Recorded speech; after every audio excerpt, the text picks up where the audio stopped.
Salut, c'est Kevin de Case Coaching, j'espère que tout va bien pour vous. Et aujourd'hui, je fais une vidéo sur une question qui revient constamment en salle de musculation. Et dans combien de temps j'aurai des résultats? En combien de temps puis-je avoir des résultats? Et vous inquiétez pas, hein, moi je me suis posé cette question évidemment il y a longtemps. Et c'est normal de vouloir vraiment savoir combien de temps ça va nous prendre d'atteindre nos objectifs. Donc on va faire le point là-dessus. Alors je vais commencer par une bonne ou une mauvaise nouvelle, évidemment. Donc on va commencer par la bonne nouvelle. Et la plupart du temps, quand vous commencez une nouvelle activité, la musculation, vous êtes à fond, hein, vous êtes enthousiaste, motivé, etc.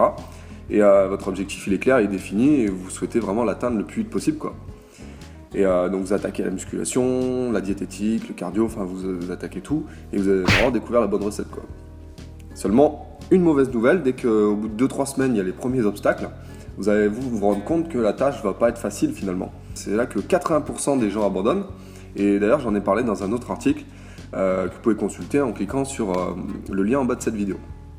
Alors, que font les 20% des personnes restantes? Ils vont poser la même question au départ. Donc, ils vont persévérer et ils obtiennent des résultats. Donc, en combien de temps on aurait des résultats? Ça va dépendre de votre objectif et ça va dépendre de vous, évidemment. Donc, vous pouvez avoir vraiment le meilleur programme. Je peux vous faire le meilleur programme d'entraînement au monde. Si vous ne persévérez pas, ça ne servira à rien du tout. Vous aurez gaspillé votre temps et votre argent dans le pire des cas. Donc par exemple pour la perte de poids, moi ce que je préconise de 1 à 5 kg, essayez de faire en 1 à 3 mois. Pourquoi? C'est tout simplement pour garder les bénéfices sur le long terme. De 5 à 7 kg de 2 à 5 mois, 7 à 10 kg essayez de faire de 3 mois à 1 an, et plus de 10 kg, plus de 10 mois hein, pour bien habituer le corps, sinon vous perdez trop vite. Après tout dépend de où vous partez. On peut évidemment perdre en moins de temps, mais ça va être dangereux et ça inciterait l'organisme justement à reprendre directement tout le poids que vous perdez en très peu de temps. C'est l'effet yo-yo en fait. Donc moi je me fie jamais à la balance, mais perdez au moins 1 à 2 kg par mois, c'est ce qui est raisonnable pour votre corps. Et donc pour la masse musculaire, c'est à peu près pareil, donc de 1 à 3 kg de 1 à 2 mois, de 3 à 5 kg 1 à 7 mois, 5 à 7 kg 3 mois à 1 an, et 7 à 10 kg voire plus, 10 mois et plus. Hein. Donc c'est pareil, la masse musculaire, vous pouvez prendre un peu plus rapidement, puisque le corps s'adaptera plus facilement, mais prenez pas trop vite non plus, parce que vous risquez de prendre trop de gras par rapport aux muscles.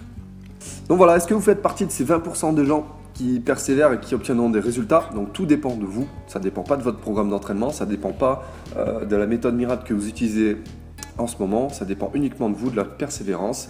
Et donc je vous souhaite un bon courage dans votre entraînement et n'oubliez pas qu'il n'est jamais trop tard pour être celui ou celle que l'on veut être.